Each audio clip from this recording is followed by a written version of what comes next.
మన ప్రభువైన యేసుక్రీస్తు నామమున మీకు శుభాలు తెలియజేస్తున్నాను. ఈరోజు వాక్య ధ్యానానికి మీకు స్వాగతం. ఈరోజు సందేశం అద్భుతమైనది, అనంతమైనది మరియు సాటిలేనిది. ఎఫెసీయులకు రాసిన పత్రిక 1వ అధ్యాయము 7వ వచనంలో చెప్పిన ప్రకారము ఆయన కృప ఐశ్వర్యమును బట్టి ఆయన రక్తము ద్వారా మనకు విమోచనము అనగా పాప క్షమాపణ కలిగియున్నాము. కృప అనే పదం బైబిల్లో 150 కంటే ఎక్కువసార్లు కనిపిస్తుంది మరియు వాటిలో ఎక్కువ భాగం అపోస్తలుడైన పౌలు దేవుని కృపతో రాసినది.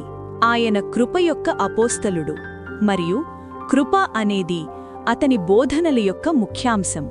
ఎఫెసీయులు 2:7లో అతను ఆయన కృప యొక్క అత్యధిక ఐశ్వర్యము గురించి మాట్లాడాడు.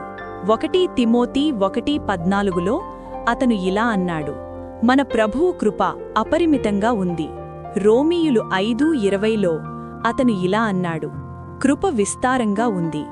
ఇది మీ జీవితంలోని ప్రతి అవసరాన్ని తీర్చే, ప్రతి ఆశీర్వాదాన్ని పంపే, ప్రతి ప్రార్థనను వినే, ప్రతి బాధను నయం చేసే, ప్రతి పాపాన్ని క్షమించే మంచితనము మరియు దయ మీ జీవితంలోని ప్రతి రోజు మిమ్మల్ని అనుసరించేలా చేసే అత్యంత గొప్ప, అత్యంత సమృద్ధిగా ఉన్న కృప.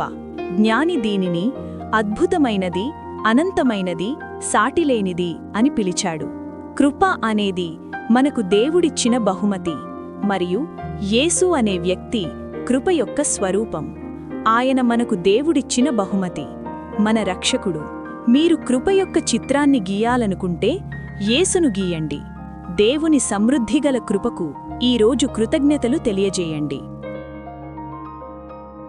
మన ప్రభువు ఈరోజు యేసునామమున మిమ్మల్ని దీవించునుగాక. ఆమేన్.